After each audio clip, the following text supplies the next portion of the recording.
Most buyers, when they buy a house, are unaware about the initial deposit they had to put in when the offer gets accepted. So in the next couple minutes, I'll be discussing what EMD is, where it goes, how much you need, and most important, how do you protect your initial deposit? What is EMD? Earnest Money Deposit is basically skin in the game. So when it comes to real estate, you need to put some money up front to tell the seller that you're serious about purchasing the house. Because think about it. In the seller's perspective, the seller is taking their house off the market for you and possibly losing out on potential buyers. Where does your EMD go? One of the biggest misconceptions is that it goes directly to the seller's pocket, and that is not the case. It actually goes to an escrow account, which is a neutral third party that we use to facilitate the transaction between the buyer and the seller. Escrow will continue to hold your money while you're doing your contingencies. As we get closer to the end of escrow, your money does not disappear. Your initial deposit actually gets credited back to you in the form of closing costs or to your down payment. Number 3, how much do you need? It should be between 1 to 3%. Now, on a $500,000 home, 1% is $5,000, 2% is $10,000, and 3% is $15,000.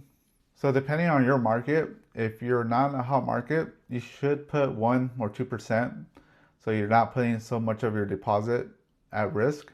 But if you're in a hot market, then you definitely want to put 3% or more. And that's going to be basically the difference maker between getting your offer accepted or not. Let's run through this scenario. Let's say you're putting an offer for a house that's worth $500,000 and you're competing with another buyer. Let's say that the buyer is putting the same amount as you. You guys have the same conditions and terms. And the only thing different from your offer and theirs is that you're putting 3% for your initial deposit and they're putting 1% for their initial deposit. Now, if I was the seller, I will go with your offer because you're offering to put down your initial deposit of 15 to get to the finish line. That tells me that you're serious about purchasing the house, because if you don't and you decide to back out last second, then you're at fault for losing that 15,000 and it goes to the seller. I wouldn't want you to put yourself in that situation if you don't have to. But in a competitive market, that's going to be the key difference between getting your offer accepted and having the seller select another offer.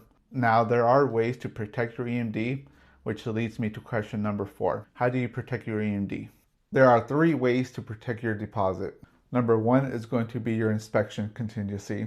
So let's say the house report is showing that the house is falling apart and you don't want to deal with any of that mess. You're able to back out and retrieve your deposit. Number 2 is the appraisal contingency. Let's say the appraisal comes in lower than the purchase price. You're able to renegotiate with the seller and ask the seller to lower the purchase price to the appraised value, or you're able to back out and retrieve your deposit back. Number 3, loan contingency. So if the lender is unable to qualify you for the loan, then you're able to back out and retrieve your deposit. As long as you cancel within your contingency period, then you're able to retrieve your deposit. Now, if you back out in the last second or you have removed your contingency, then you are at risk for losing your deposit. If this gave you clarity, hit the subscribe button. I'll be posting more helpful videos like this in the future. That way you feel confident in your home buying journey.